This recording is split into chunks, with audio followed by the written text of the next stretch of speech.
Hey, folks, how are you? Welcome to Pop Culture SquadCast Live. It is Tuesday, July 1st. We are halfway through 2025. Hey, Mike, welcome back. Thank you very much. It is swell to be back. Fantastic. We had a little bit of if people are coming in a little bit late to Facebook, there was a little glitch in the StreamYard, but hopefully you guys are there. We just started. It's been a busy week in the world of comics, in the world of the world. I want to give you let's start off one way. We're going to get to a couple of different things, but in our opening tonight, thank folks, we have to take a minute and recognize a passing. There's we do that often on this show, and it was really timely. And um, you know, there are people who you can't tell the story of comics without, and I believe this person is somebody who despite other people's opinions, is somebody that you can't tell the story of comics without, because Jim Shooter did some amazing things. And let's take a minute to just remember him.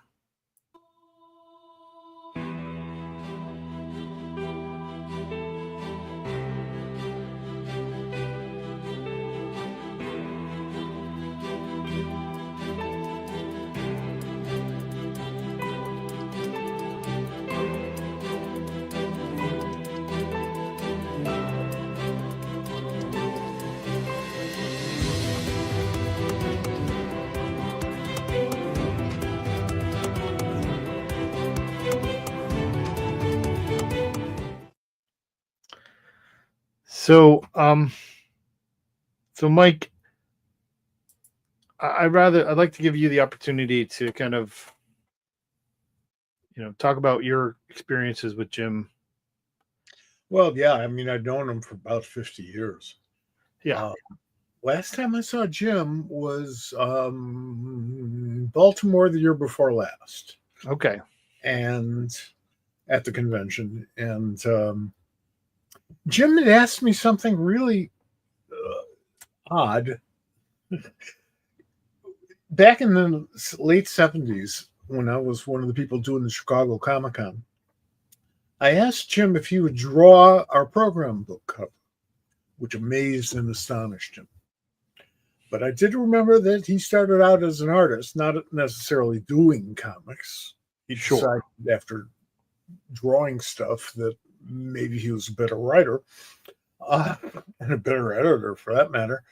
But I did remember, and I'd seen a little of his work, and I asked him, and he did this beautiful drawing of Superman in the deep background flying over Metropolis. It was really swell. And when I saw him again in Baltimore, he asked me if I knew where the original art was to that. I remember you telling me that story, which I thought was really kind of funny because, this was like 1979 or something, or somewhere around there. And no, I mean, the guy who actually printed it and was responsible for getting it to the cover to the printer was no longer with us. That would be Bob Weinberg, the well-known pulp expert, and did some comics writing as well. But no, I didn't know that Jim didn't have it back, quite frankly. So I felt really bad. But of course, the artwork is nowhere to be found. Jim was an amazing individual.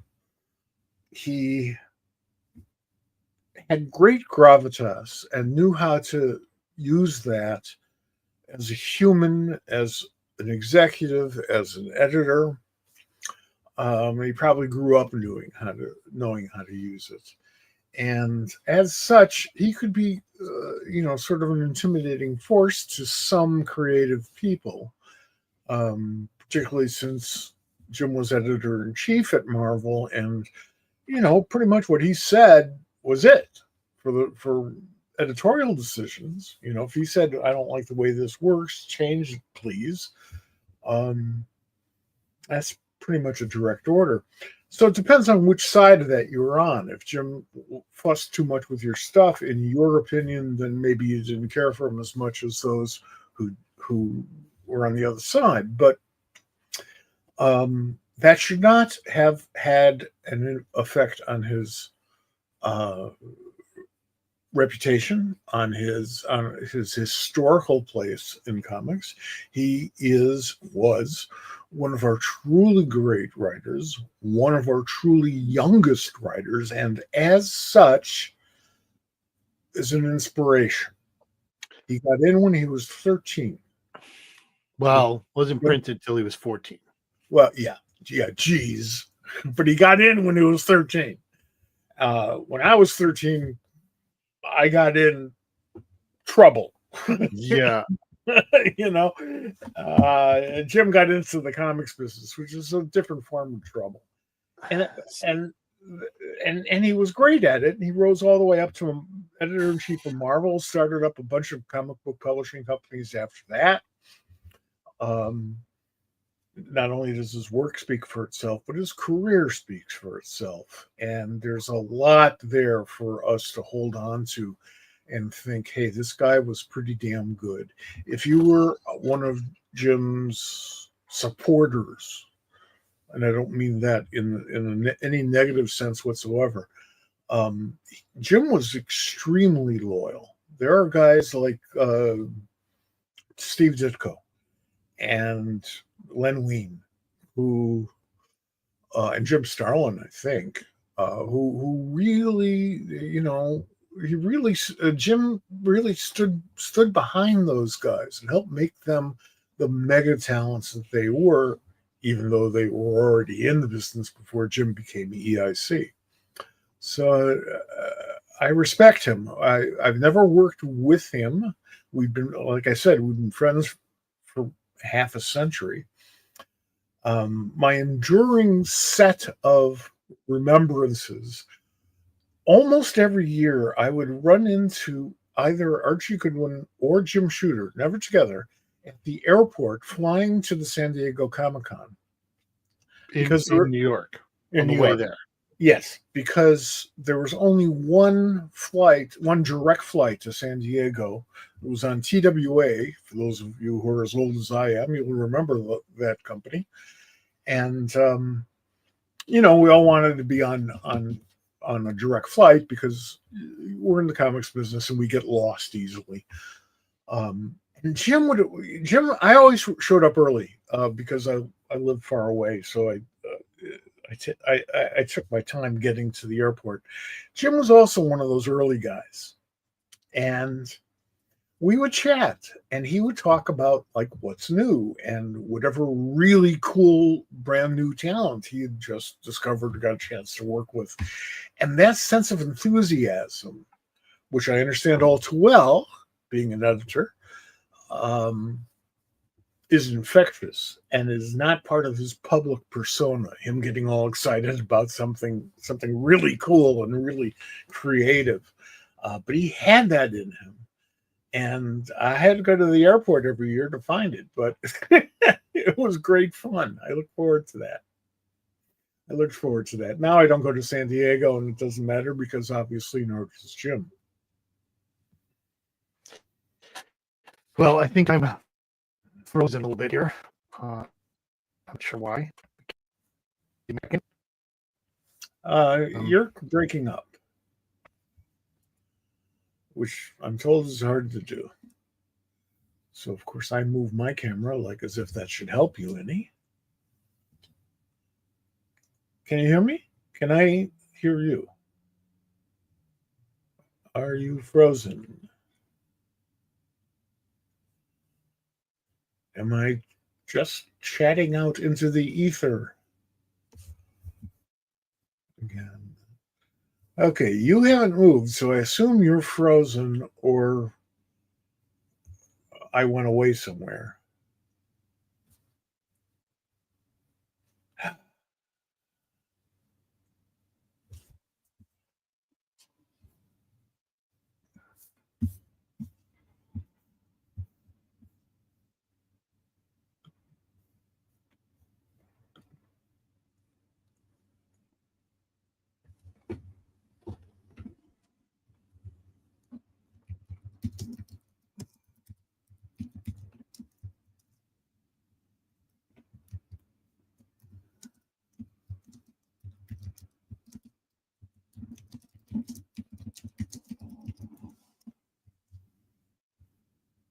I'm here. I'm here. Aha! Give me a second. Sorry, I don't know. Somehow I got frozen up there. I was trying to do too much, I think. So I'm back. I apologize. I know we're back. I hope everybody can see us. Yeah, I'm here. I just wanted to talk about my interactions with Jim. And it wasn't, I didn't meet him until recently, but I did meet him a couple of times over the last few years. Um, and it's interesting what you said about his personality. And I've read a bunch of testimonials over the last day or so, and there's always this caveat of he rubbed people the wrong way and stuff. And I think a lot of that was his job. His job wasn't meant to be everybody's friend. He did what he felt he needed to do to run the business. That's true. And I'm not saying he was right. And I think he probably was wrong in many ways. I'm not here to judge or know the details of that, but I think part of that is, dealing with things. One of the things you can't discard is that he was a good steward of creator rights. Yes. And he did things at Marvel that, made it better for creators working there. As a whole, maybe not the individual person who may have had an issue, but he made things better. He instituted royalties, which they didn't have, and the thing about it is that we'd always heard, if you're not in the industry and you're not there, you kind of hear the rumors. You hear, well, he's a bit of an ass or whatever, because people, we have mutual friends who didn't get along with him. We know that. Mm-hmm. And so there was a night. It was, I think maybe 2 years ago, 2 years ago or so at Heroes Con. It was a late night. We're at the bar, and I was talking to Cullen Bunn, and we looked over and Jim was there, and we both kind of talked to each other. We're like, the shooter is over there. Like, you want to go talk to him? And neither of us had ever spoken to him, and we were just like, I kind of didn't want to. He meant so much to us growing up. Reading those Legion stories and the other things that he did is, we didn't want to ruin that because we'd heard the stories, and we kind of joked about it. And then the next day, I was at the bar again, going out to dinner, and Jim walked in, and my wife Sherry was sitting next to me, and I said, that's Jim Shooter. This is who he is, and he then eventually came and sat next to Sherry, and her being much, a tall woman, much taller than me, and him being a very, very tall man. They immediately connected on what it's like to be tall in a world where there's shorter people around. And I introduced myself, and I said that I did a show with you, and he said, "Oh, I like Mike. I'll be on your show if you want." And we never got to get it. I sent him an email. We never connected, but he spoke fondly of you, and we talked about, I thanked him for what he had done. The other time that I saw that we were together was this past December at Columbus GalaxyCon. He was part of the tour that we did when we went into the Billy Ireland Museum. Right. And so he got to see that. And it was quite the experience with Jim in that vault with Howard Chaykin. And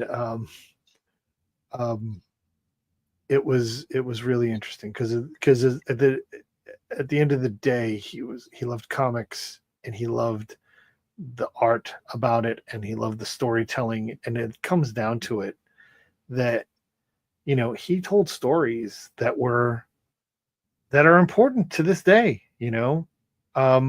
Very, very much so.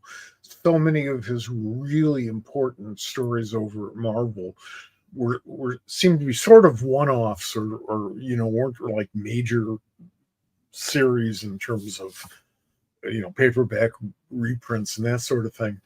But they're brilliant, and I guess it's a little hard to really sell your own work when you're the guy running the company.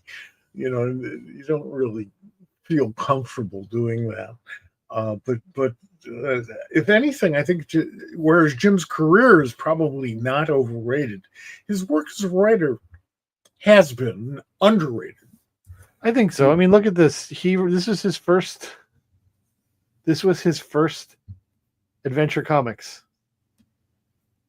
He introduced Karate Kid, Princess Projector, Pharaoh Lad, and Nemesis Kid, who became huge parts of the Legion mythos. And he was 14.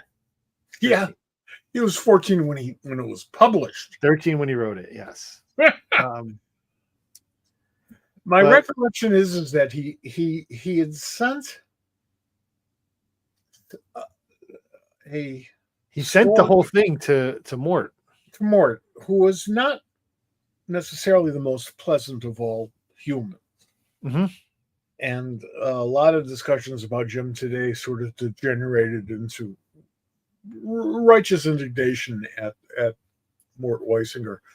And Mort abused everybody that he worked with. I mean, I could just run down the list of names and you'd be astonished at the people that he had abused.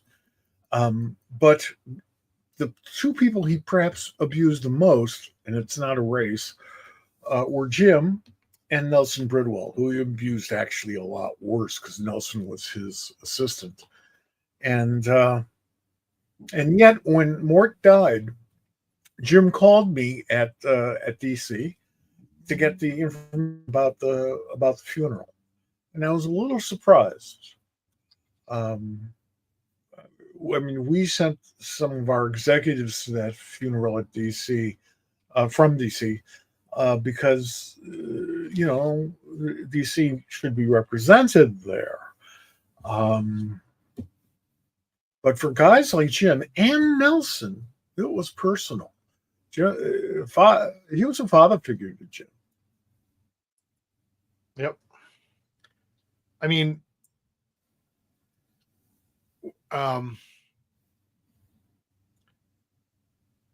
the other thing about meeting Jim in the last couple of years is that you could tell he was sick. Oh yeah. The guy was carved out of granite. I mean, if you look at the photos and you just ran a few, you'd see that. I mean, he's a large man, muscular, good shape, and carved out of stone. Yeah.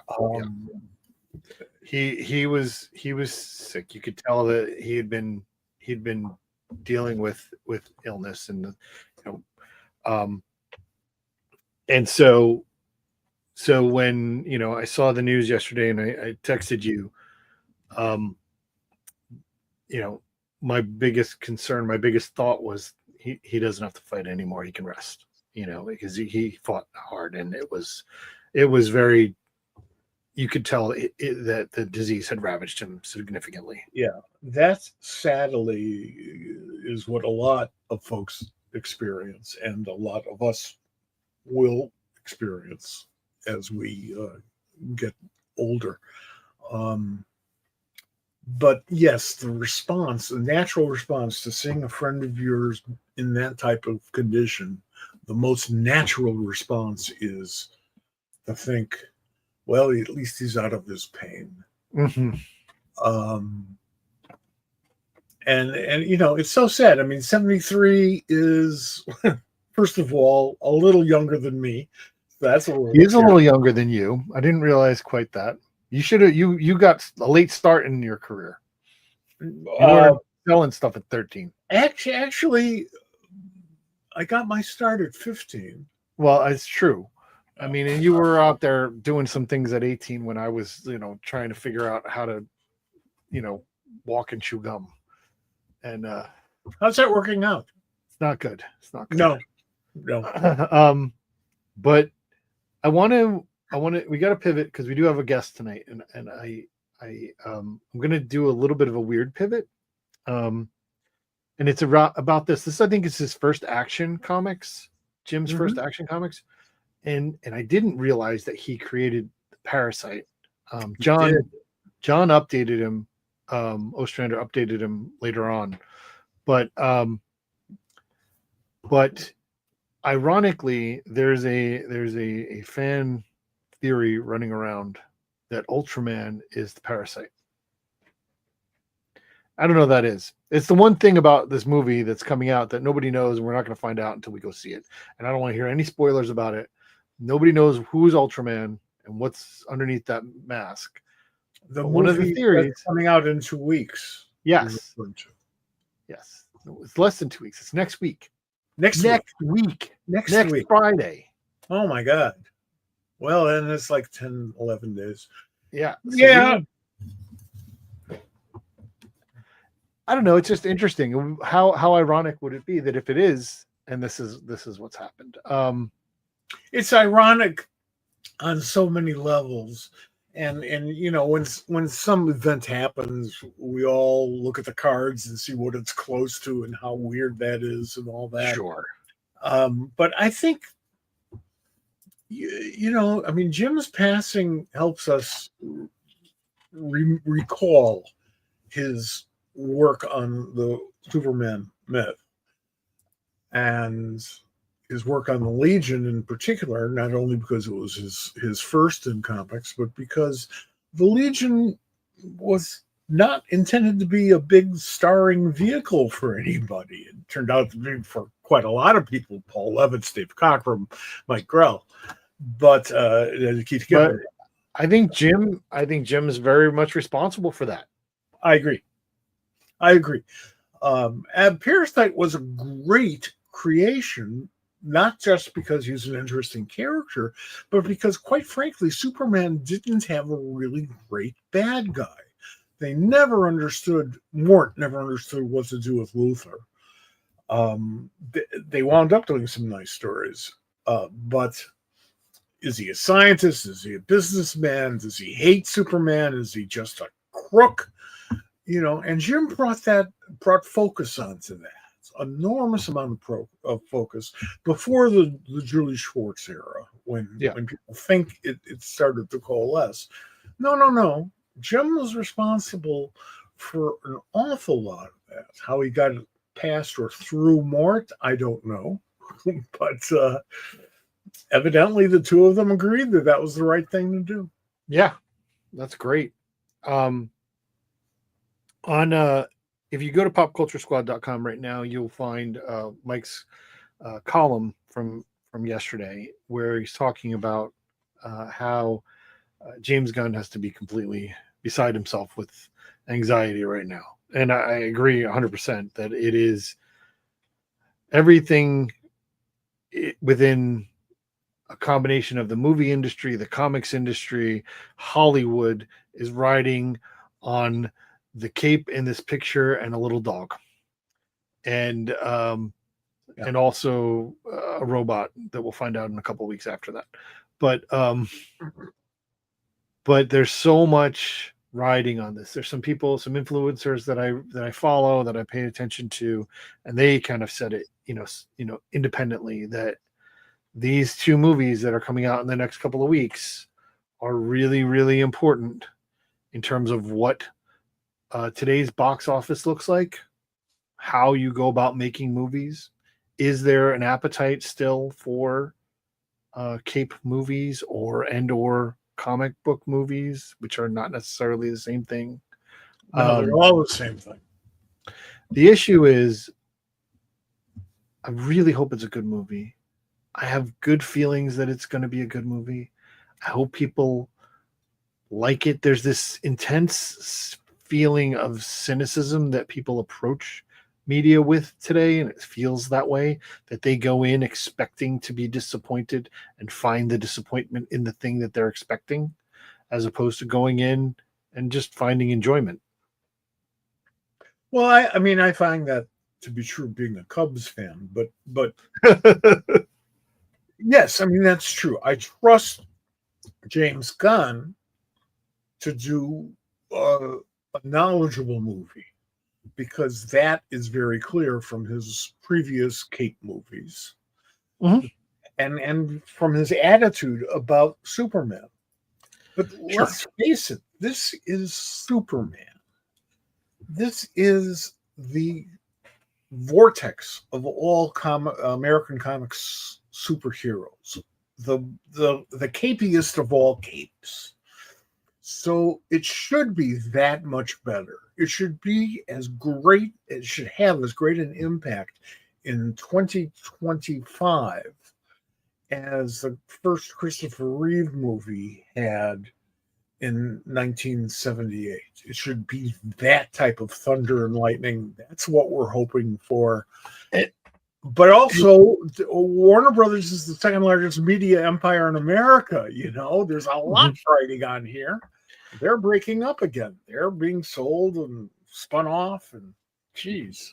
Yeah, it's funny because, and as I mentioned on the show earlier while you were not here, my comic shop has a Father's Day tent sale, and I went and I bought a bunch of comics. A lot of them were things you've touched. And when I was skimming through them, I forget which one it was, somewhere in 77, 70, 78, there was a text article. I thought it was in this one, which let's just take a second and just admire Marshall Rogers. Okay. How can we not? Back it up just a hair. All right, let me back it up. That is just one of my favorite covers. And considering the fact that, you know, Jack Kirby did all the original covers. Well, this is still in the same, this is in the same run. This is only like 12 issues after Jack stopped doing it. Well, yeah, but that's because, you know, in those days we didn't go into shock if we didn't have a new number one 2 or 3 times a day. Yeah, this is so gorgeous. This book is so good. Anyway, and Larry Hama edited it, by the way. So there's that. Yeah. Well, we had a lot of true genius working on that one.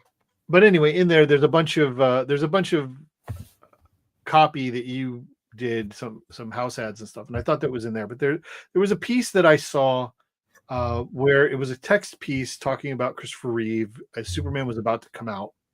And I forget you didn't write it, but I'm sure you're familiar with it. It was like a full page text piece about the upcoming movie and how there was a sense of anticipation, but also you could read between the lines and like, I hope this really works. Yeah. And I feel like everybody has that same thing. I hope this really works. I hope everybody's like, I hope he knows what he's doing. I hope, you know, and I had this conversation when I was at HeroesCon. Like I was walking around and I'd hear creators like, oh, I talked to this guy and he says that they saw the script and this is okay. And, you know, or, you know, I really hope it works out. And, you know, we're 1 week away. We're going to have we'll have a 1-2 day away lead up next week and say hi, you know. We're going to have the irony of next week's guest is that we're going to definitely be talking about dogs. So we'll be talking about dogs like the whole show because Mike Norton's going to be here. So it'll be Dogtopia. That's right. Pop Culture Squad goes to the dogs. That's exactly right. But again, go check out Mike's article. See what you have to say. It's on popculturesquad.com right now. You should be able to find it. No problem. It's very interesting in terms of, you know, that same level of anxiety that we're all feeling. You know, in 1978, Superman the movie became the first movie in 40 years to take superheroes seriously. And I say movie because there were cartoons that had done it. But not since Flash Gordon and the Captain Marvel serials of the 40s had we seen such faithfulness to not only the letter of the character as expressed in comics, but the concept of comics heroes, of heroic fantasy as we do it in comics. And Donner and Mankiewicz had it down perfect. and certainly Christopher most certainly did. And that's what we need now. And sadly, that's the high standard that we're holding this movie to, which is a little unfair, but what the hell, man? You know? Listen, that's not the standard that's what we're holding it to, but it'll be fine. It'll be fine. That's right. You know, And it's got crypto. Yeah, it's got crypto. I mean, it's gonna be fine. It's gonna be fine. On that note, and this is where we're gonna transition here. There's another interesting media that I know you were a big fan of that we saw on Max. It's ended now, but the Doom Patrol show on Max was. Oh my God, I loved it. It was great. It was if I were still taking LSD, and it's been many decades, that would have I would have stopped because I wouldn't need it after watching that TV show. So that TV show doesn't exist in the form that we saw it without our next guest. That's true. And I want to welcome to Pop Culture Squad for the first time my good friend Richard Case.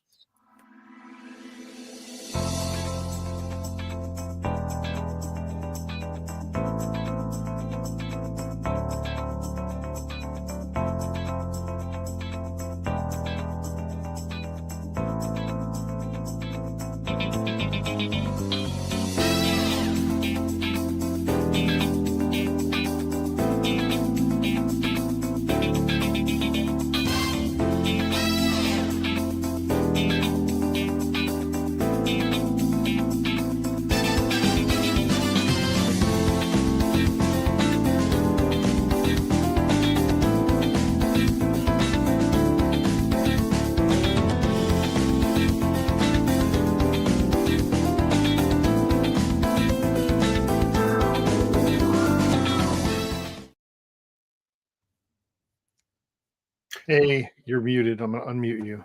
There you go. There we go. Hey, Rich. Hello. Welcome to the show. Imitation of Lamont Cranston I have seen on my screen in years. How are you doing? Good. How are you doing?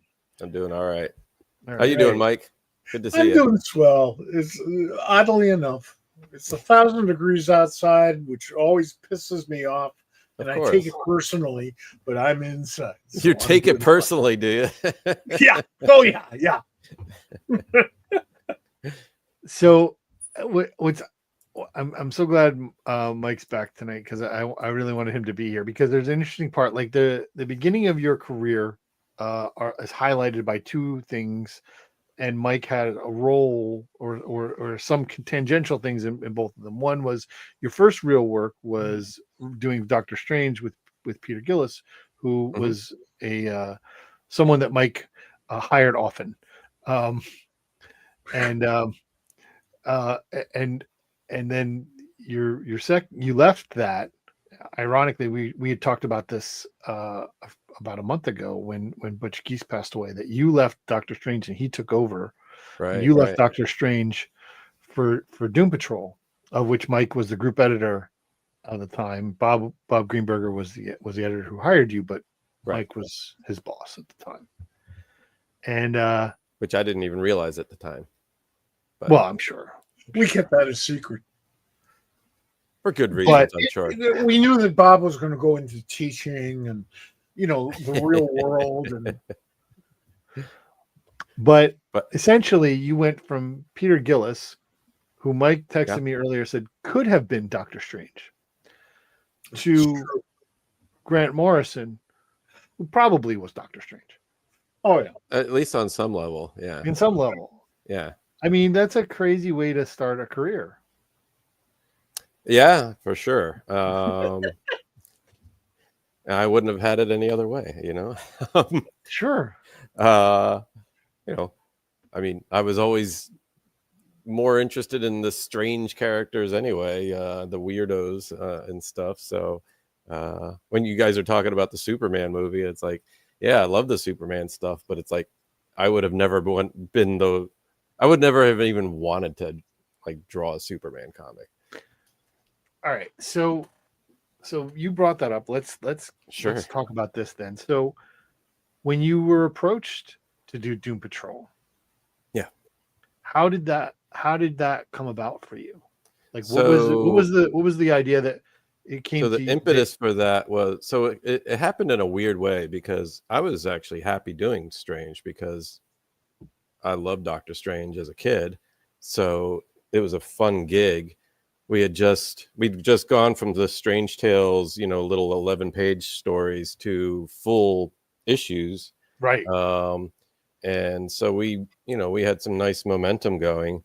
But in the meantime, my wife and I, well, actually, we weren't married at the time, but we had decided we were going to move to North Carolina. And before I had moved, and I was living in Jersey at the time, before I moved away from the big city, um, I think it was Mark Badger, my friend Mark Badger, convinced me, hey, before you move further away, you should at least, you know, rattle around at DC a little bit, and he was wanted to introduce me around to a few editors and stuff like that. It's like, it wouldn't hurt, right? It's like, you never know in this crazy business of freelance. It's always good to network and stuff like that. So I just left samples while I was there. I didn't even meet Bob. I'm not sure how the samples ended up on his desk, but he saw the samples, and 2 weeks after I moved to North Carolina, he approached me. He sent me a letter saying, basically, we're doing a relaunch on Doom Patrol. Do you have any interest? And at first I was like prepared to say no. And then they sent me Grant's manifesto.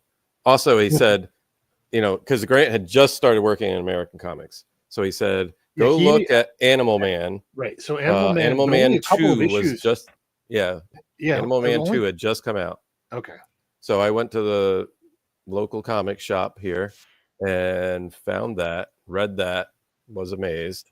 And then the manifesto, like when I say manifesto, his manifesto for Doom Patrol, it wasn't more than just a proposal. That's why I call it that. It was like 60 pages long. It outlined his whole philosophy for why these were interesting, cool characters, who he wanted to, like what he wanted to do to each of them, and then introduced the idea of Crazy Jane, and also introduced some of the villains. He already had Mr. Nobody and the Brotherhood of Dada kind of not fully worked out, but at least in there, because he talked all about like Doom Patrol needs a really cool rogues gallery and stuff like that.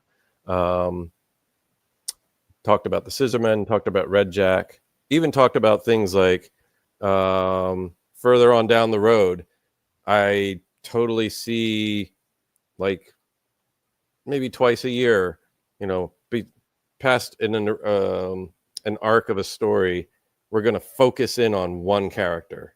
And so you had issues like the Going Underground issue, where we just focus on Jane and Cliff going That's one of your favorite issues, brain, isn't it? and all of her personalities. That's one of your favorite issues. Yeah, oh yeah, because Jane was one of my favorite. Like that was definitely a big part of the draw, was working on a character like Jane and being able to build her up from the ground. And really, that was the other thing with Doctor Strange. As much as I loved him and liked what we were doing with, liked what I was doing with Peter, I kind of came into that whole arc of stories along the way. So I kind of inherited a bunch of stuff. Being able to jump in on the ground floor with somebody who had just brilliant ideas was like, it was a no-brainer for me. I was like, I had to, a couple days after I read it and thought it through, I had to call Carl Potts, who was my editor at Marvel, who's I really appreciated everything he did for me. He was very much an artist's editor. Yeah, Was very absolutely. Still to this day. encouraging, And yeah, I anytime I see him at a show, I still thank him so much for, really busting my balls to get better as an artist while I was working on that book. But I had to tell him, it's like, I'm sorry. It's like, I've got this cool opportunity. And in the end, it worked out well both ways. It's like, those issues that Jackson did of Strange were great. And I got to jump on Doom Patrol, which I then did for the next 4 years. Which is a stellar accomplishment, because everybody has tried Doom Patrol. Everybody. This is what, the 4th or 5th relaunch of the series, maybe 6th. And this is the one that worked. And this is the one that expanded the medium. Yeah. And I think both you folks have a lot to be proud of because of that. And, I'm hoping they keep the trade paperbacks in print. Yeah, I mean, it was a fun chance. Like, Grant's stories really encouraged experimentalism and stuff like that too. So I really, I was still fairly fresh out of art school, so there was still parts of me that wanted to do, add collage into the stories. The fact that we did the whole painting the 8 Paris storyline, where each level of the painting was a different movement of modern art, and I had to draw all the characters as if they were cubist or fauvist or futurist. Like, I love that. I was like, this was just so much fun to just, experiment, do crazy things, and it fit, it totally fit for that storyline. But yeah, I mean, going back though, I still appreciated the when Paul Kupperberg brought them back in Showcase, and Joe Staten drew those. It was only the 3 issues. It was like, when I read those as a kid, that was actually my first exposure to Doom Patrol, and I thought those were a lot of fun. But there wasn't a lot of meat on those. I felt like to keep it going. Like, even when they relaunched it with Steve Lytle drawing it, which became our run, right? Like, which is, it's very interesting. Like, there's no way that you would have started with issue 19. Was it 19? Is that right? In today's age, yeah. There's no way issue 19 would have been that issue. They would have just waited a month, started it again at 1. Yeah. We can't count to 19 any longer. Well, did you? I mean, when they were moving, when Bob was moving Paul off, and because Paul wrote the last 2. I know Graham Nolan drew them. Yeah, Paul wrote them. Well, they were credited as Paul writing. Yeah. So when he was bringing in Grant to do this, was there ever the way I remember it was that Paul was kind enough to actually kill off some of the characters, even. That's true. Yeah. Well, but how did that work in the offices, Mike? That they were doing something so drastically changing. I'd love to hear this myself. Well, the book wasn't working out for a variety of reasons. I think it was well written and well drawn, but the art problems that we had on those early issues, that's when you don't want to have art problems, is when you're trying to attract and draw an audience. And unfortunately, that's what happened. Okay, that's gravity. That happens. So then you have how do we fix this? Where do we go on from here? Which was mostly Bob Greenberger's work. I was going to say fault, but that was his approach. Now, Bob is a guy that, even to this day, I associate with being a very normal person. So the fact that very normal. Yeah, and I mean, sorry, Bob. We don't mean that in a bad way. Not this time, no. And for him to go out to like Grant Morrison. Wow, that's cool. I want to see what happens there. Yeah. You know? And what we got was something really, really spectacular. And like I said, it really saved the Doom Patrol and ultimately got them on television. And at the very beginning of that run, they referenced Grant in the very first episode.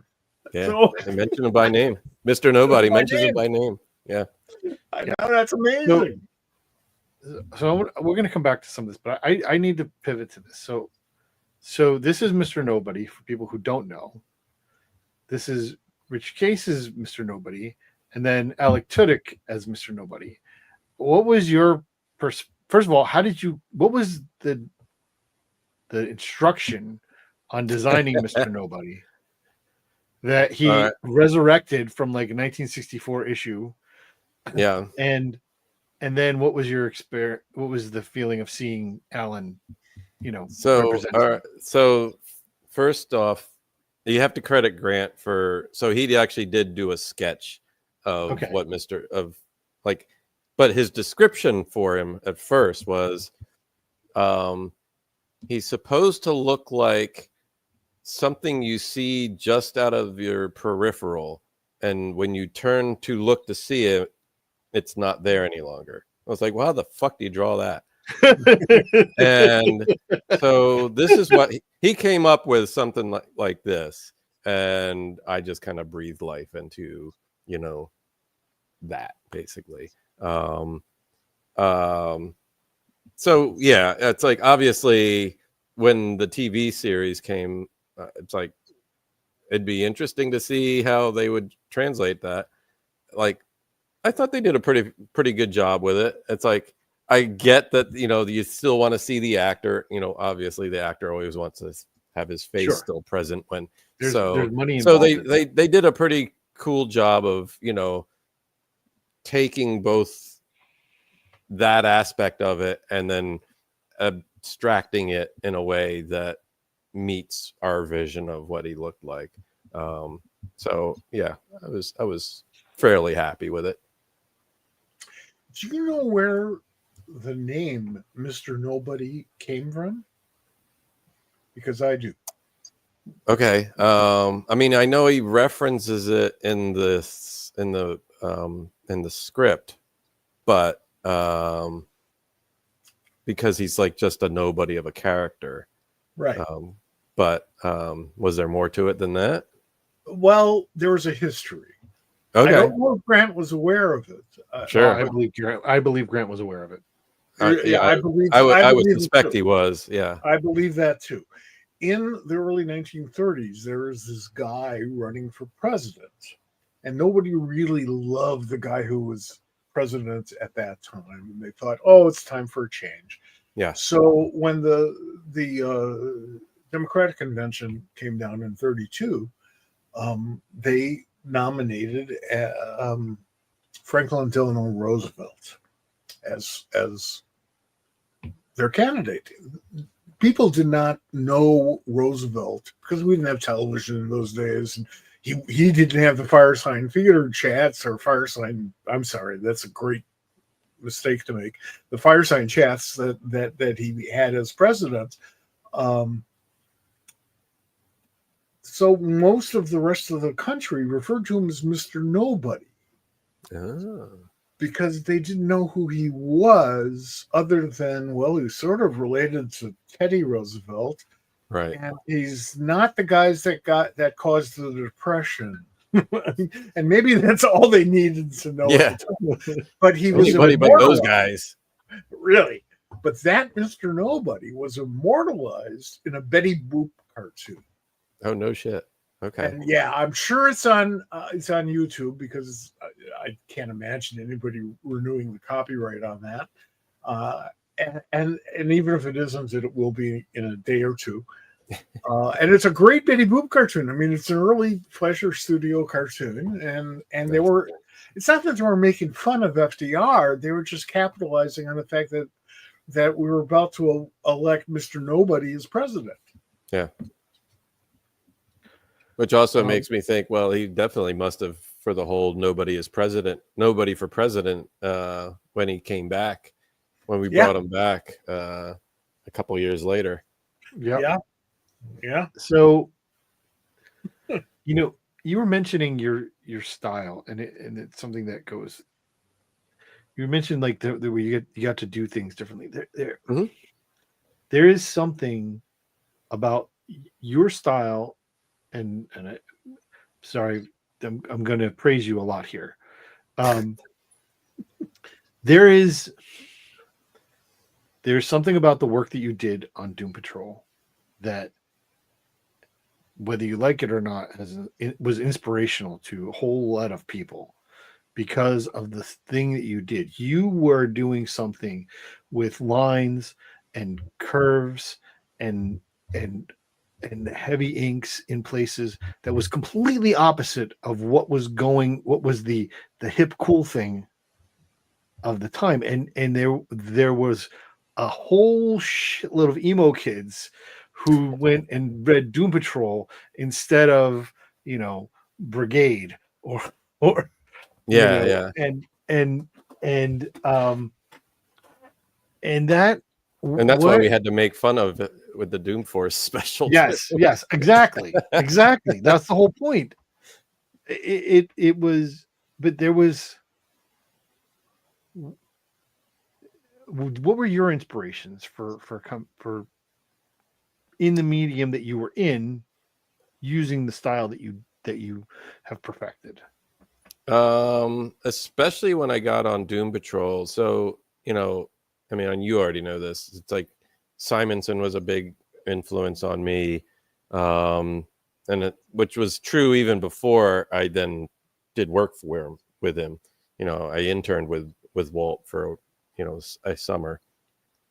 But when I got on Doom Patrol, I was started really looking more at, stuff like Sienkiewicz, the scratchy ink that he brought to it. Artists like Ted McKeever had a big influence on me at that period. Even Kyle Baker's stuff, the Why I Hate Saturn stuff. There was a certain spontaneity to all of that I just thought, some of this is really what I'm kind of going for, which was a little harder to do when I was just penciling, which is why, in later issues, when I started to try and ink here and there. It was actually kind of fun when Mark McKenna was my inker. He actually lived not that far from where my folks lived. And so we would occasionally hook up if I was up north, back in Jersey. And yeah, I would ask him, hey, you mind if I ink a couple panels here? And it's like, sure. I'd like to see what you're trying to do. And I really encouraged him to play a little bit with more texture and stuff like that. I would occasionally use some like litho crown just to give it some, not so just black and white. I would really try and get some extra. I was really playing up a lot of texture, which I just felt like was something that book just really brought out in me. It's funny too, because it's like I haven't really returned to that since I left Doom Patrol. That was really, I don't know. I think Ghost Dancing was a little bit like that. there No? was still some of that, but even like my transition through Ghost Dancing, it was like I was slowly cleaning up my style throughout the 6 issues that was Ghost Dancing. So much so that I think it was as I was finishing that up, that's when they offered me inking Hempel on Sandman. Yep. Although one of the reasons I got that gig, Mark Wheatley told me this, is because they did see how I did a lot of dry brush type texturing too. So some of that texture, I guess, has always been part of my inking style, at least. You've done a lot of inking as well, in your career. How do you approach, what's the change in your mind about how you are just inking somebody else's pencils versus doing, you know, doing the own thing. layout that goes with the Yeah, pencil? yeah. When you ink, do you ever see the script, or are you just looking at the lines and Yeah, see yeah. I still even have some of the Gaiman scripts from Sandman. Okay. And yeah, I always thought that was it was important to be able to see what was going on story wise, and why the penciler was making those choices. But yeah, for me, coming to inking, it was very much I want to bring out as much of the penciler as I can, but try and find something that still works with my own style as well. So with Mark's stuff on Sandman, it was some of that texture. Also, there was a little bit of German expressionist engraving almost kind of thing that Mark was kind of sometimes going for, that like when Disraeli was inking him, it wasn't quite coming across, and I really leaned into some of that, and that's I was using like a thicker nibbed pen to get these kinds of engraved almost look, but with a certain boldness to it, and that's really what I felt like this is what Mark's stuff needs. And then when I started inking Mike Waringo on Spider-Man, it's like that's got to be a much bouncier line. So I tried to bring more of that into Spider-Man. I mean, they're very different. I mean, it's still an overall clean look, but there's got to be a certain amount of texture there. But I tried to tone down a lot of the texture work on Mike's work, unless it was bees, you know, the swarm issue where it's just right. millions of bees. Then it's like, well, that's a texture all its own. So yeah, but yeah, it was a matter of just like trying to find the strengths of a different penciler and really try and bring the most of that out. People like Lee Weeks too. I was fortunate enough to ink him for 3 issues of I think it was his first Spider-Man story that he wrote. Okay.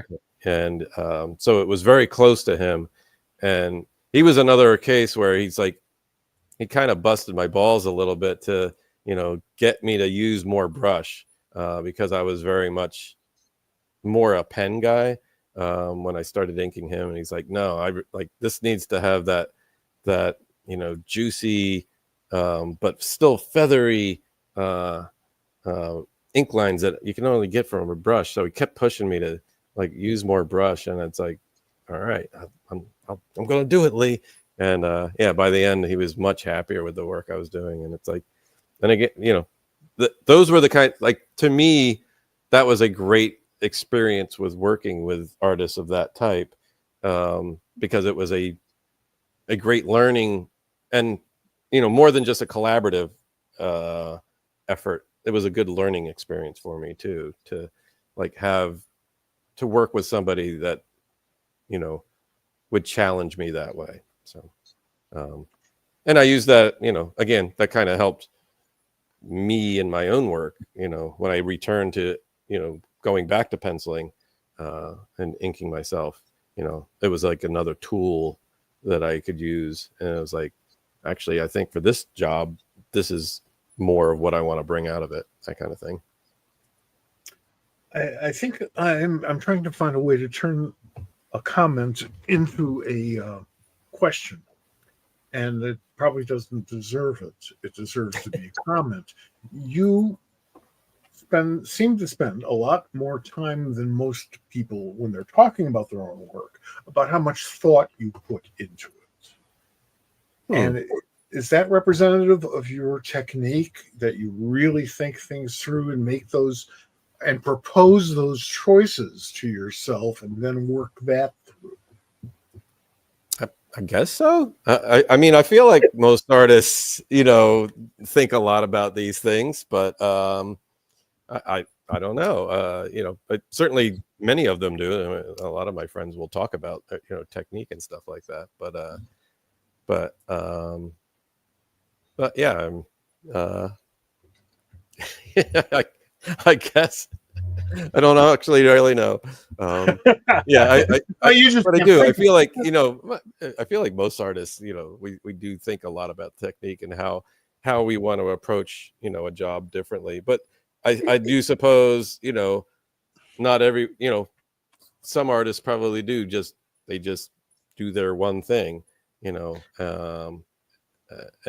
me, like being an inker, this was the fun part of, like, I wouldn't have thought of myself as like even enjoying that process until I did it. Was I get to be a chameleon. It's like Right. I'm like, it's not quite Bowie, but it's like, I'm getting to try on different styles and kind of embrace it. And even with any of the stuff I do of my own, it's like, to be able to play around with different styles has always been something I remember enjoying. It's like even honestly, like just putting a portfolio of my stuff together, it's like, I can look at different phases of my career, and it's like I'm doing very different things here and there.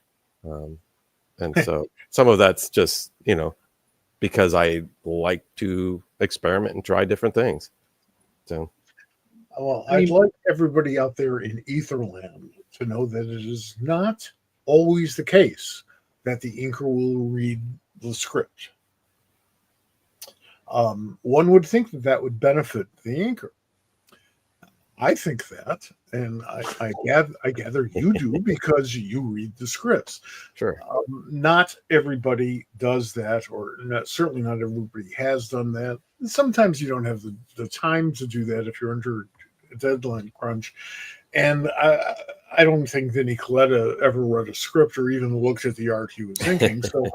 So that's off the table. how did I know? But Vinny? honestly, it doesn't take that long to read a comic script. You're a natural. You're a natural thinker.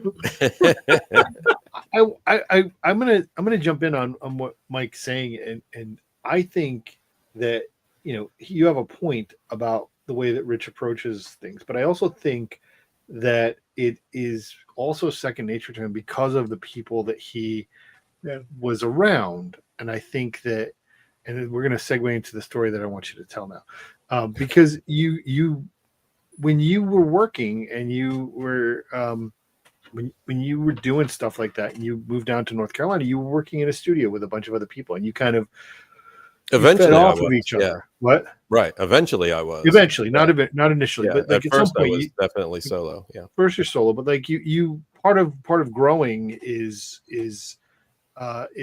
feeding off that. You worked in a studio down there, and your studio had a copy machine. Yes. How'd you get the copy machine? Gee, how did I get that copy? Wait, How all right. did you get that copy Yeah. machine? So we had just formed the studio. There was like at the beginning of it. So I was the one that already had a space, an art studio space, which was a co-op. It was like an artist co-op. So I was up in a space here in the town I still live in North Carolina. Originally, I was up there with there were a couple fine artists. There was a violin maker up there.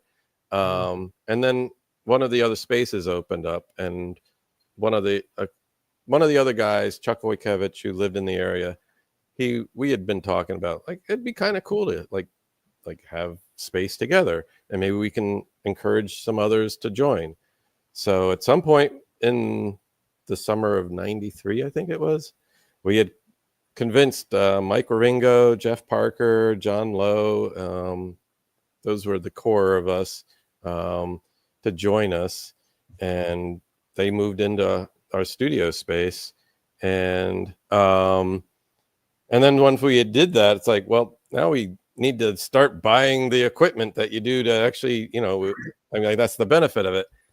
And like right after we had said that, John Lowe, he was an inker at the time. He now teaches at SCAD, but at that time he was inking, and he had just landed a book called Hard Case for Malibu Comics, and the penciler was going to be like so late that they needed to get a fill in like immediately. So what issue was this? This is Hard Case number 2. Pencil was so late on issue 2.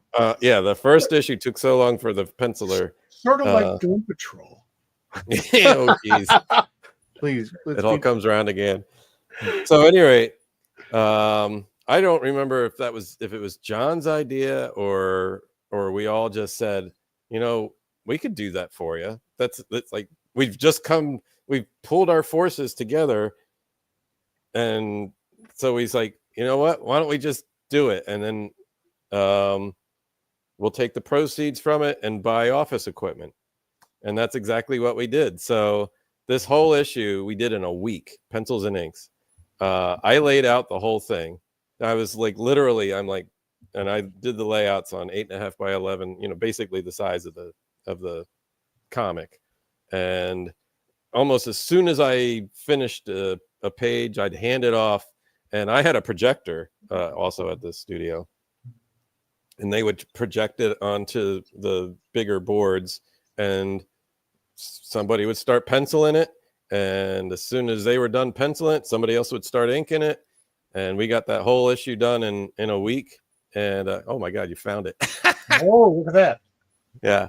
We didn't do the cover, but all the insides are us. Yeah, and at the end, we bought ourselves a Xerox machine and a fax machine, which at that point was high technology. And we had it for the life of the studio. So you can make a comic in a week. Oh, yeah. Yeah. You put enough hands on it. Yeah. Do you make one that's worth reading? Well, yeah. I don't know how worth reading it was. When I came back from DC Comics in 1978, I'd worked there for a couple of years, and I went back to Evanston. Ultimately, we founded First Comics, and between those 2 points, I knew a playwright who you walk into his office, and he had this huge Xerox machine. It might have even been made by Xerox. Okay. And humans didn't own those things. I mean, big corporations. Big corporations, yeah. So I said, well, I believe, to quote myself, how the fuck did you get this? Turns out he had a client he was doing some writing for who stiffed him, and he got a court order and seized his photocopier. And I thought, wow. That's one way to do it. Brilliant.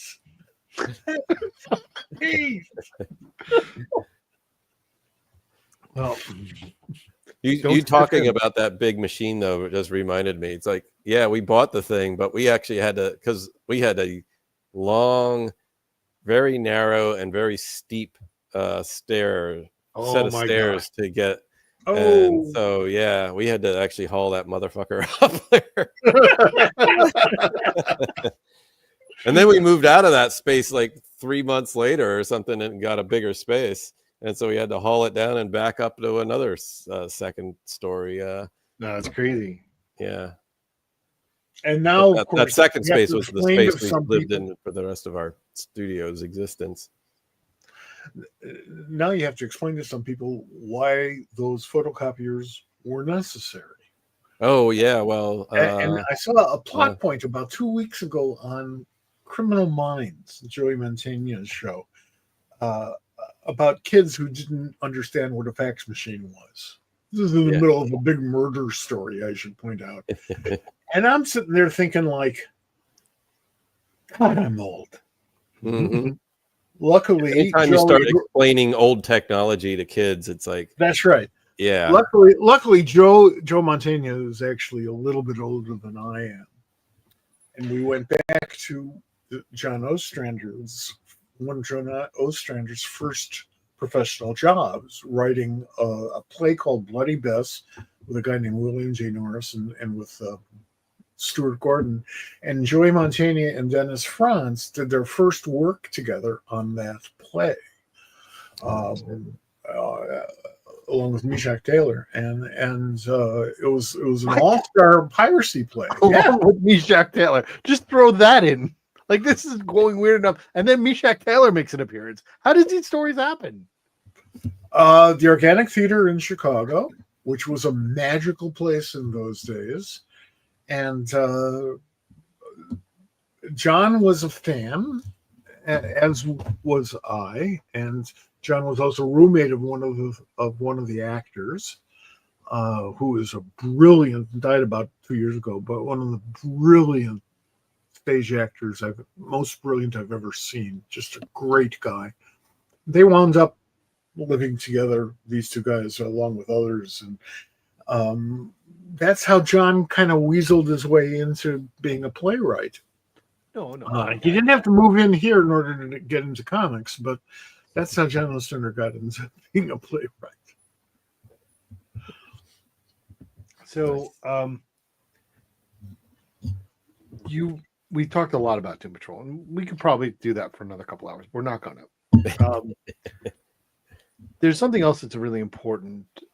There's more than that, but Shade the Changing Man was kind of spiritually what you went to after Doom Patrol, and after the Ghost Dance. Ghost Dancing was kind of my big other experimental kind of thing to try and do something very different. But yes. So on Shade with Peter Milligan, what was that like? I mean, it again, you're in a world where crazy is normal. So so it felt comfortable for one thing. Yeah. In that way. Plus, it was my first chance. Well, my first chance to really work with Shelley as well. I mean, she was also the assistant editor on Sandman at the time that I worked on it. So that was kind of our segue. But, at that point, I was basically just, Mark's inker. On Shade, we got to really properly collaborate. So, yeah, I mean, with Peter's stuff, it was, just so many great, strange, weird storylines, and how to play with that was for any of working with either Peter or Grant with these things, it was always just fun trying to translate the crazy into lines on paper. Was it stressful? I didn't think so. Okay. To me, it was fun. It's like good for you. Yeah, I mean, that was the fun of doing it. It was like how do I take this and then translate that into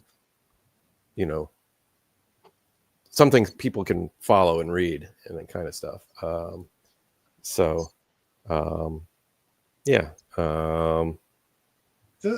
fact that you got to work with Grant Morrison.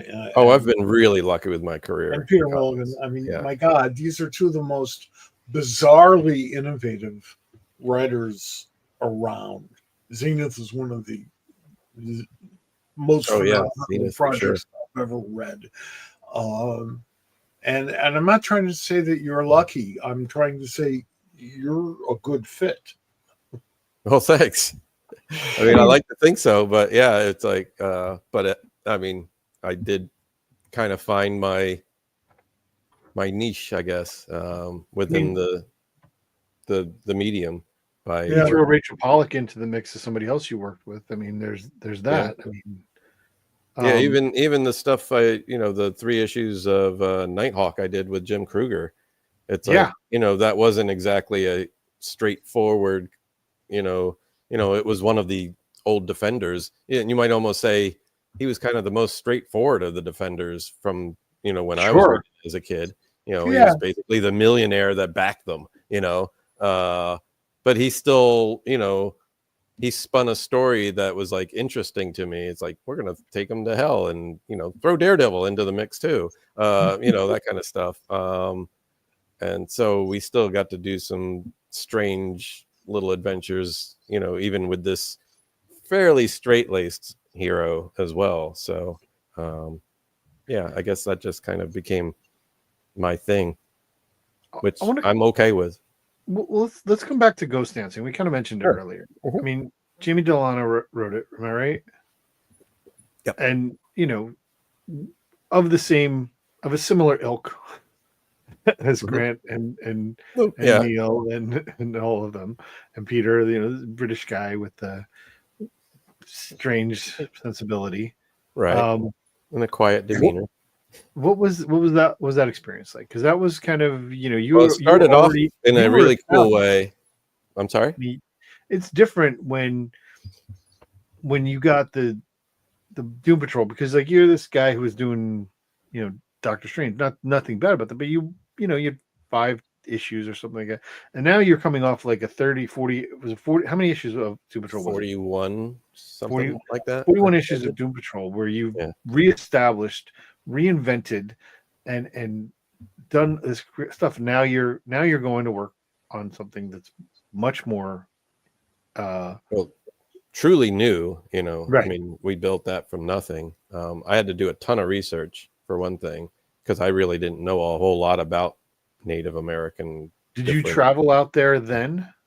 Yeah. So one of the neat things we got to do was, and Art Young, who was our editor, set Mhm. this up where right after San Diego, the one year, I was still doing Doom Patrol at the time. And Jamie was still doing Hellblazer, I believe. And so we were out there for that, but we, had already signed on to, I'd already signed on to be the artist with Jamie on Ghost Dancing. And so from San Diego, we flew into Arizona and then spent, a few days just driving around in the desert. Neither of us had been there before. We'd always wanted to go. And so we took a lot of personal experience, and a lot of that came through, not at the very beginning. A lot of the beginning of the story was already written. But a lot of our experiences that we had by being in the desert made their way into the story itself, which was really awesome to be able to, like, that was another whole level of collaborating that I certainly never had with Grant. Sure. Just being able to have, experiences that then translated right into the comic story that we were telling.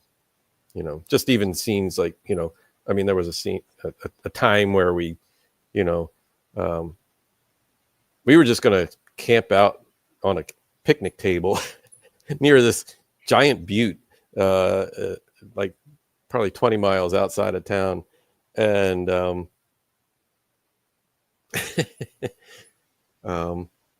think we had some substances that we weren't supposed to have out there. Desert? I can't In the believe desert, yeah. And at some point in the, getting fairly late at night, and it's beautiful. It's like, it's moonlit. Like I think the moon had even come up over the butte, and then like the next, like, and it's just no cars around, and then all of a sudden a car goes past us, and then a little bit later it comes back the other way, and then it parks like maybe half a mile up on another little side little area. And by then we're just kind of paranoid. So it's like we just kind of, bolted out of there, and I think we Did some ghost actually like dancing? slept in the car around the Four Corners region.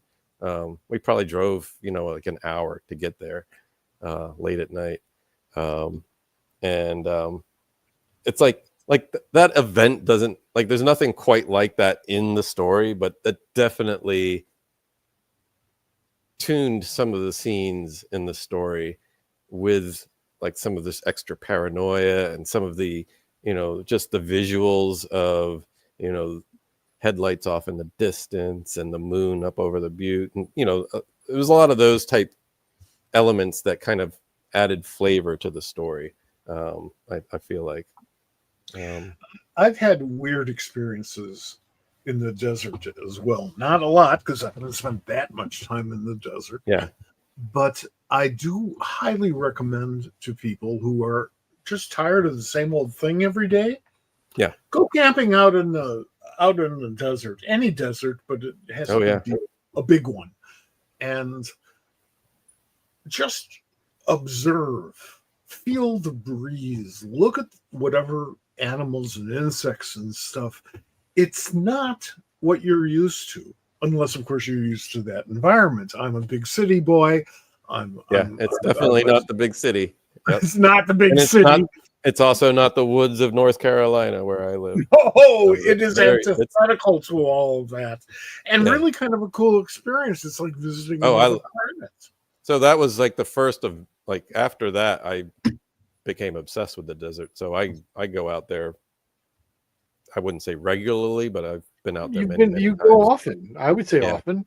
Yeah, I go often enough. But I have in camping out there the one year, Buddy and I, we were at the Chaco Natural Culture, which was actually an area. So it's in New Mexico.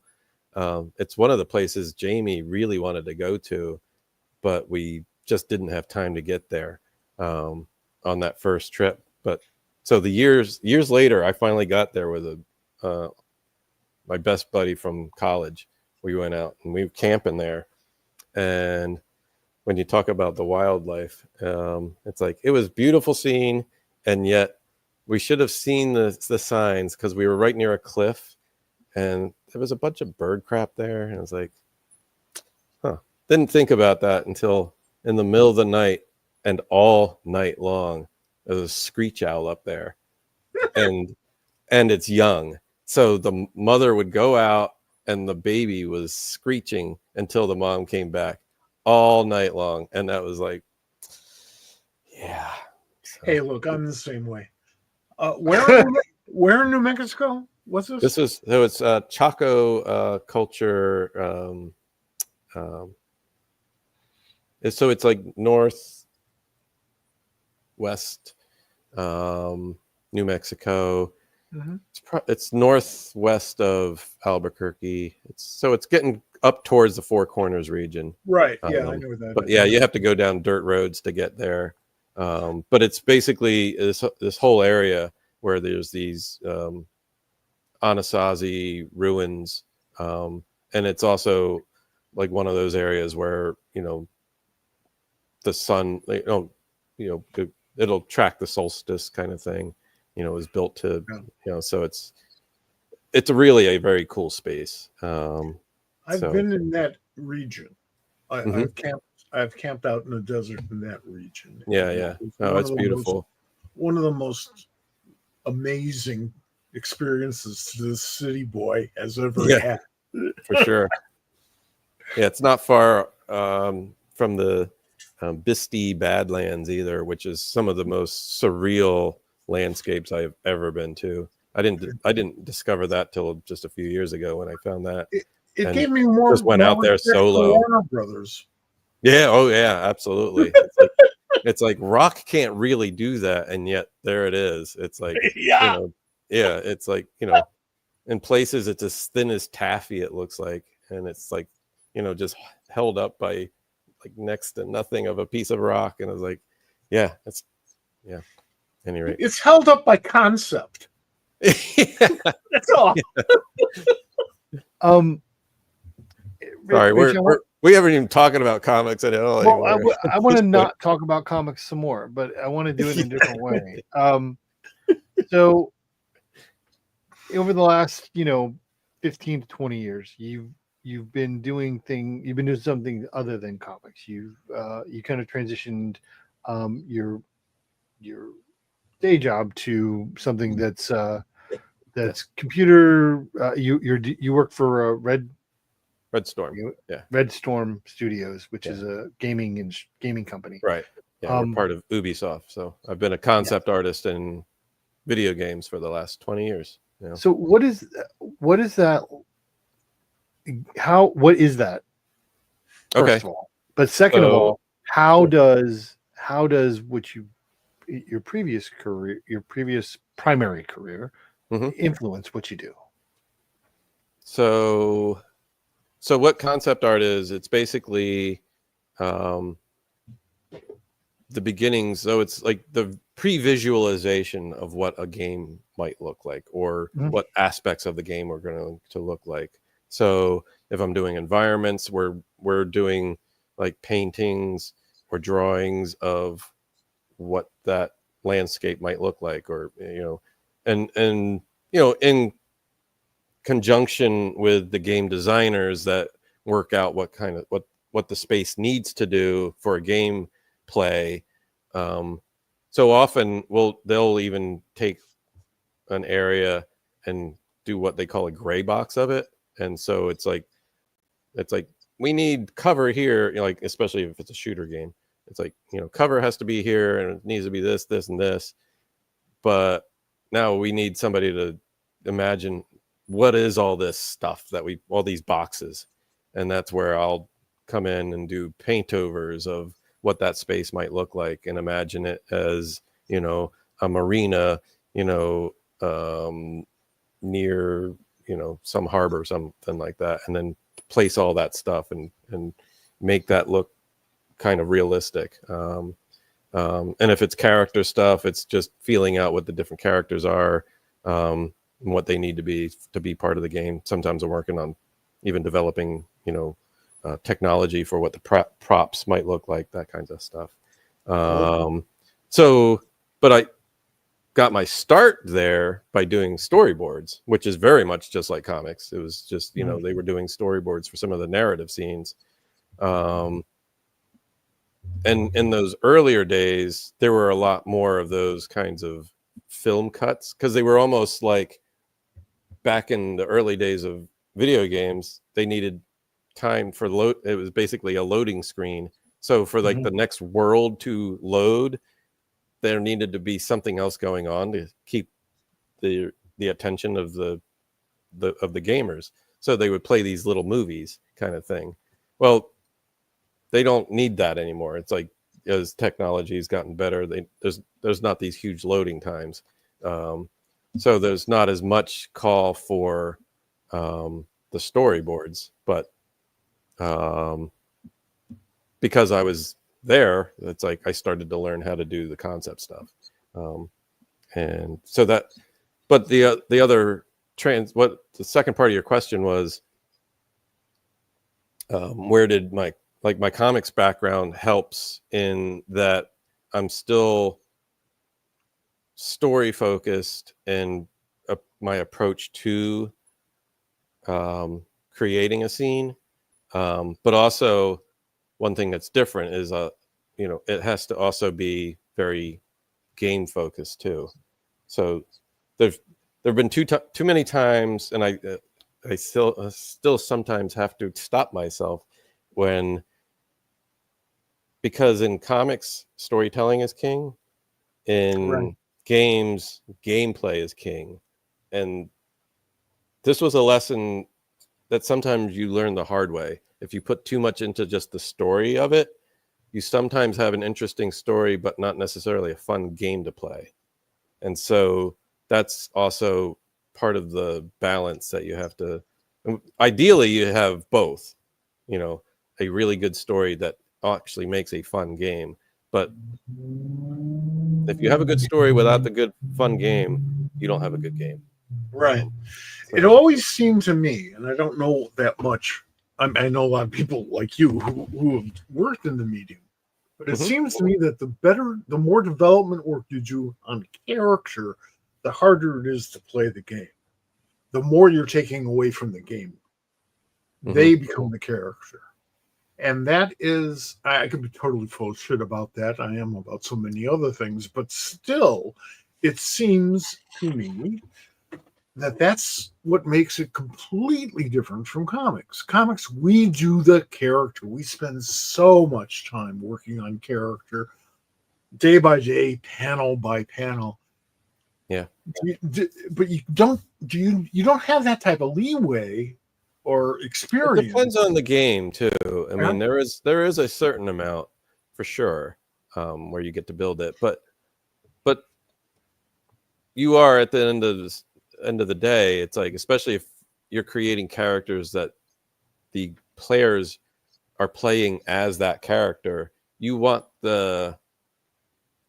some of their personality to come into that character too, and that's why you have to leave almost some gaps of imagination for them to fill, if that makes sense. I don't know. Mm-hmm. I think I play games wrong. I think I play games wrong because I read comics. Are you having fun playing the games? Oh, sure. You know, Well, then you're doing that. It's you know, it's super interesting. You know how you made a second career doing that thing, and it comes back to kind of the conversation we were having earlier about the way that you approach art is so special and unique. I think in a lot of ways that I don't think your contemporaries when you were in comics were, some of them didn't have that, and it's just part of who you are. Like the thing is that at the end of the day, Rich Case is an artist. Like there's no caveats on that. You are an artist, and that is what you are, and that's who you are. Yeah. Whether you like it or not. Pretty much stuck with that one. Yeah. Yeah, I mean, yeah. It's. I mean, hell, I went to the DMV this morning. I was like, I'm just waiting around. What do? I pull out a sketchbook and start sketching. So it's like, yeah it's kind of. Did you sketch the people waiting with you? I did, because that'll really upset. Yeah, I was waiting for the one woman to notice, and it's like, and then I got called in. It's like, never got that far. So, but yeah, that's great. Yeah, it started by me sketching something completely different. I was like, I've got a bunch of people there that are just bored sitting here looking at their phones. It's like, it was like back in the old days when I, worked in the city, and you'd be on the subway, and it's like, there are all these people here just waiting to be drawn. Every once in a while, you'd catch somebody's eye, like they noticed. It's like, I don't care. By then, once I'm locked in, it's like, I don't even care. It's like, I'll just show it to them.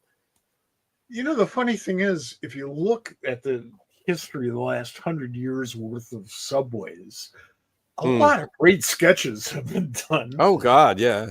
My God, well, it's such a fertile. Man, that would be an amazing book, actually. To like, yeah, it really would. A number of different art, like just that would be cool. Yeah, I agree. He hasn't said he's watching yet, but one of our loyal watchers is known for just sketching people at random, and that would be Gene Ha. Like if you're at a panel that Gene Ha's on, it's likely that he could just stop what he's doing and walk out and hand you a sketch of you that he's drawn while he's sitting on the panel. That's awesome. Okay, I was once on a subway in Queens at 2:30 in the morning with Sergio Aragones, and the train just stopped in the tunnel, and nobody knew why. And I'm in New York, going into Manhattan with Sergio. At which point, everybody in the car is thinking, somebody here is going to kill me. It's a logical assumption. But Sergio was busy drawing each and every molecule of each and every person there. There's Gene right now. Hey! Hi, Gene. Gene, it's good to see you. He had everybody in stitches trying to see in the dark how Sergio, within a few minutes, everybody knew who Sergio was, even people who never heard of him, how they drew him. And nobody got killed. And about 40 minutes later, the subway started up again. And I think most of us in that car felt like we had a good time. I'm sure. Yeah. I mean, I got to think, it's like years later, you would think back. It's like, I was in a subway. I got stuck in a subway, but Sergio Aragones was there and drawing people. It's like, imagine how many people didn't know that, right? Like they just, there's just some weird guy with a mustache. you know, with a drawing people. great mustache. I understand. We all I aspire. mean, you have a great mustache too. We all Bob. I'm not aspire. That's trying very to- true, Bob. You do. But the again, I want to. I loved having you on here, and we're kind of getting to the end, but I want to come back to the fact that the work you did, and it's so interesting about this industry in that there's this flashpoint. The comics does story. You can't tell, as I mentioned earlier, you can't tell the story of comics without Jim, right? Jim Shooter, we mentioned earlier. You can't tell the story of comics without Grant Morrison and Rich Case's Doom Patrol. Like, it changed the way so many people think about it. You last year when we were together at Heroes, and I introduced you to Michael Conrad, and he Great guy.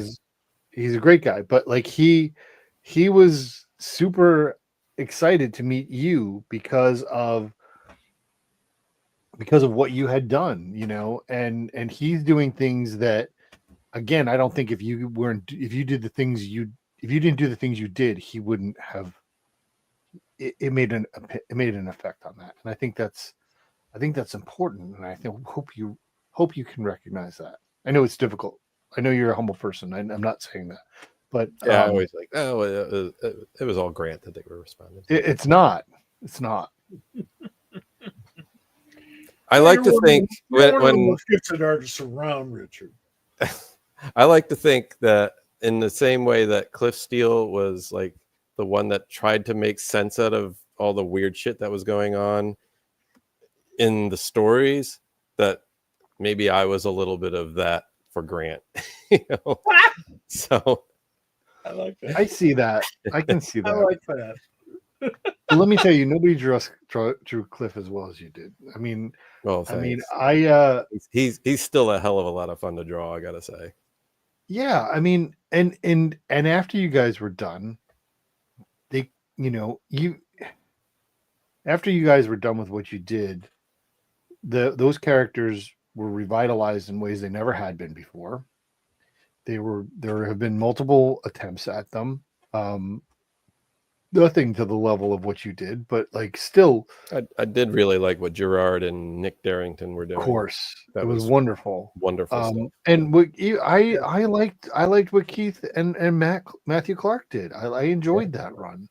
Yeah. But yeah, Gerard Way's stuff was great. But again, I think Gerard Way doesn't exist without you and Grant doing Doom Patrol. I think that's probably fair. I think Gerard's all but said something like that. Yeah. It's a heavy load to bear, Richard. And that's why I drink. All right. So we're towards the end, and we're doing this thing lately where we're doing a couple of silly questions. Not stupid. All right. Oh Lord. No, they're not that bad. If you had a superpower, what would you want it to be?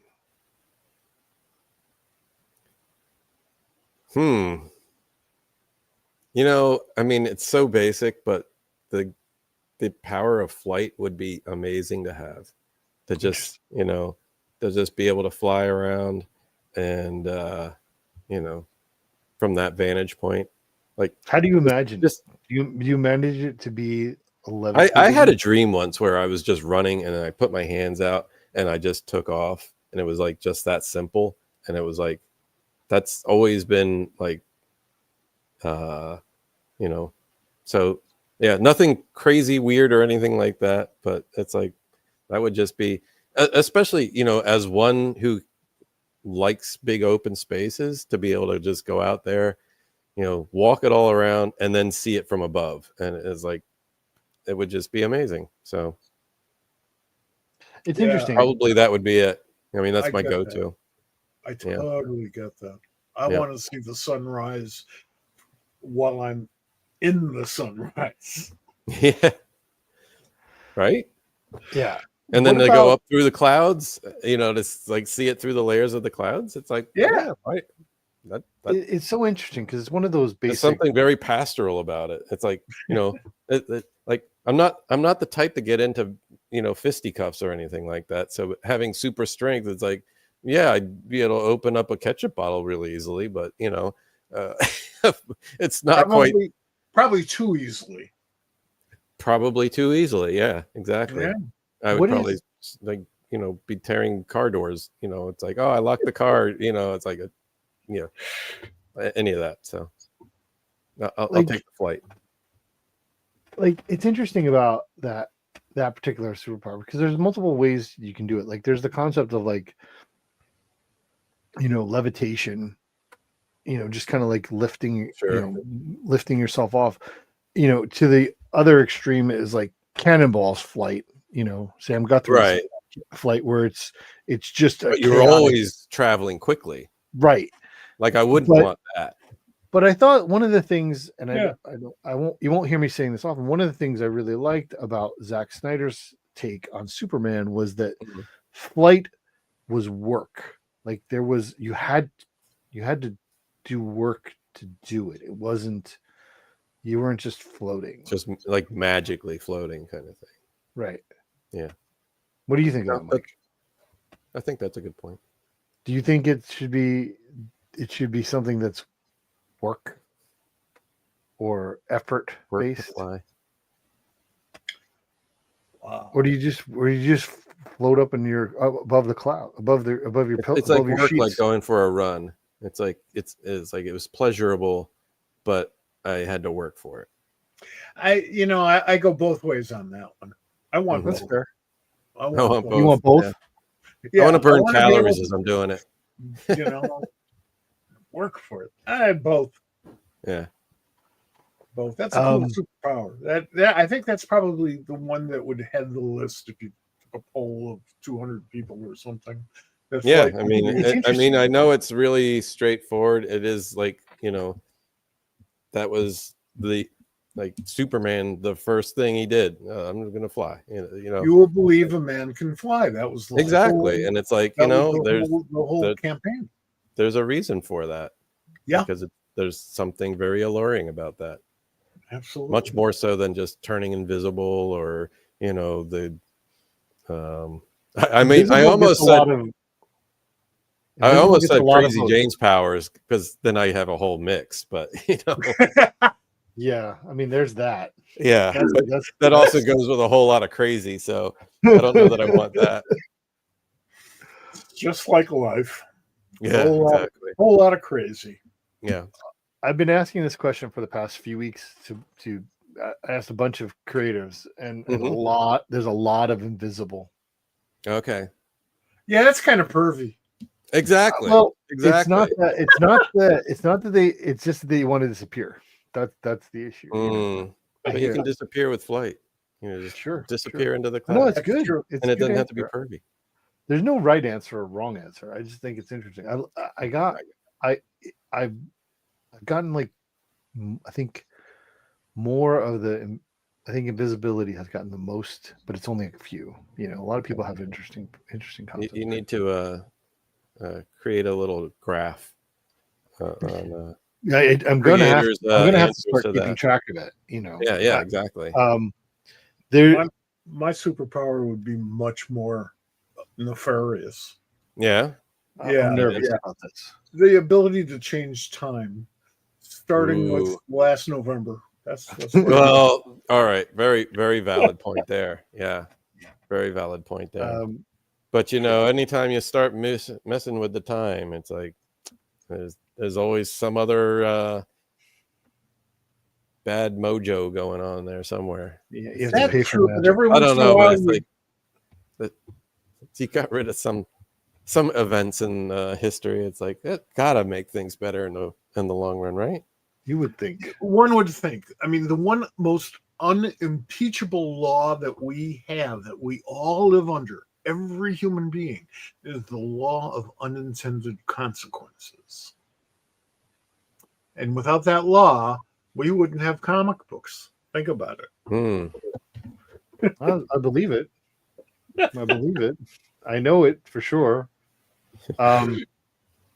So the other thing that we kind of been jumping at, and I'm going to give you 1 second of this. If when you growing up, you read comics at some point. If you and you've read a bunch since then. If you were going to tell somebody who didn't read comics, hey, you should try comics. This is what you should read. What would it be? Well, honestly, I mean, that depends even on the person a little bit, knowing the person. Fair. Yeah. The correct answer is Doom Patrol number 19.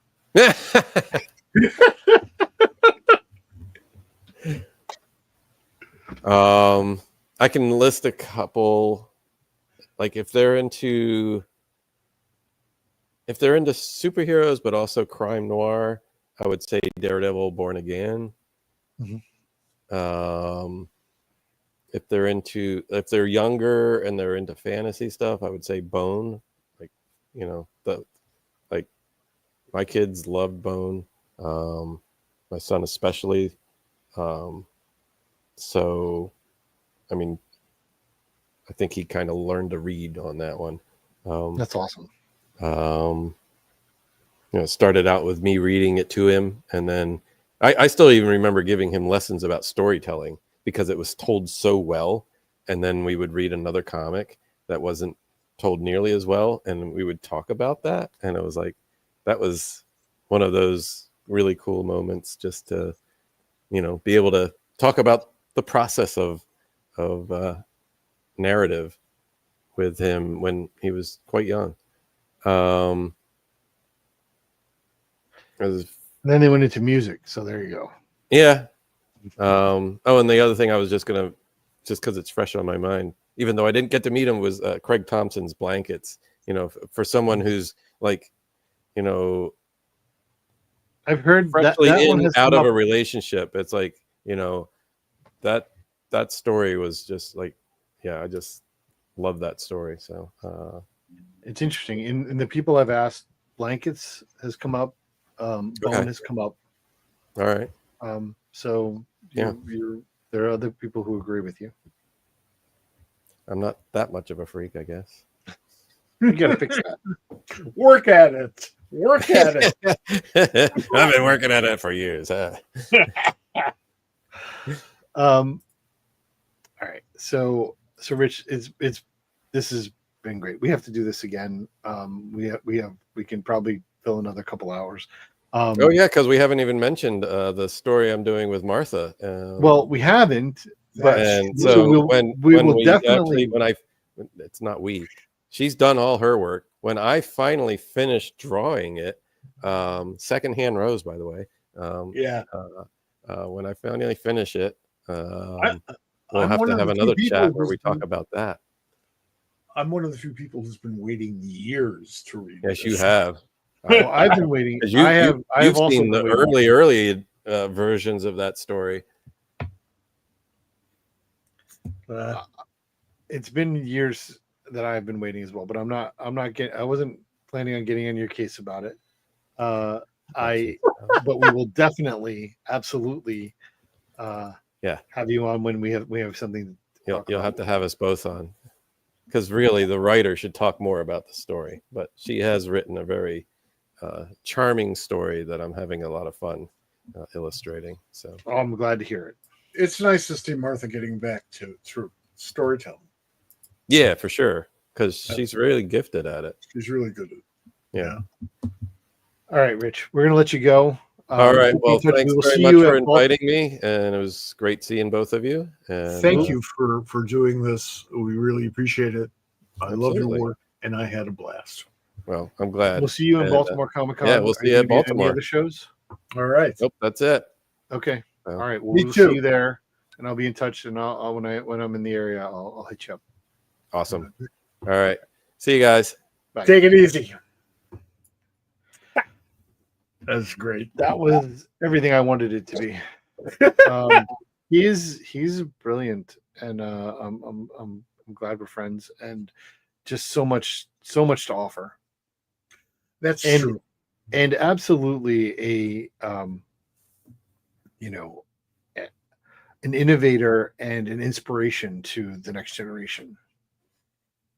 That's our primary job, is to prime the pump, to keep it running. Yep. And I think we need folks like Richard so desperately to continue doing that. It's not that because the older people have already shot their wad, although that's usually the case.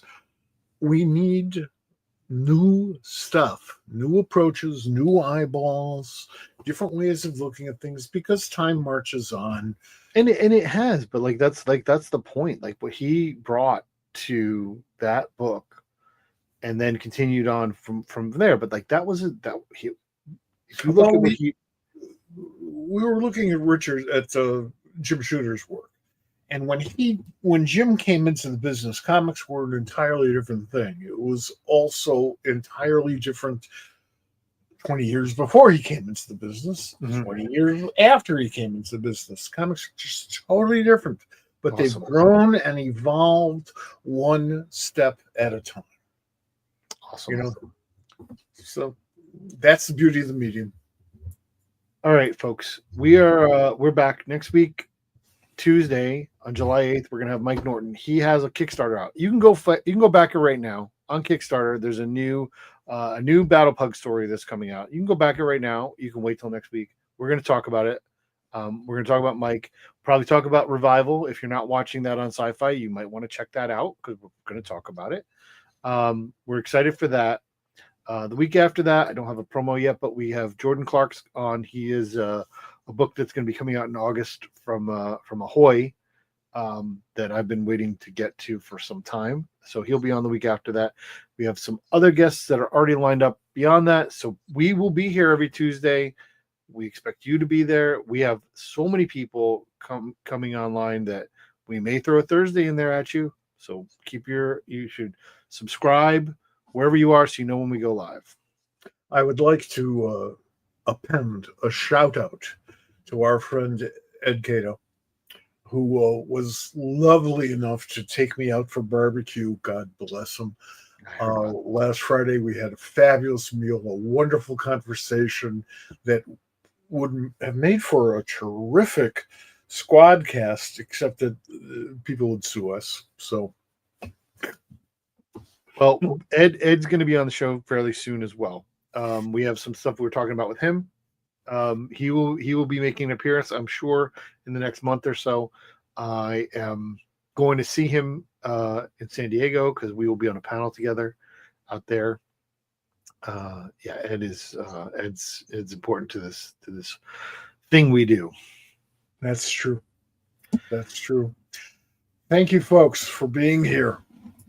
It's wonderful to be seen. Sorry I wasn't here the last 2 weeks, but I'll be here next week. All right, great. Everybody, we'll see you then. Right. Take it easy. Take it easy.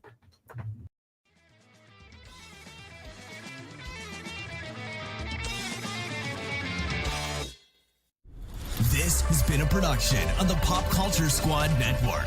PopCultureSquad.com. How do you nerd?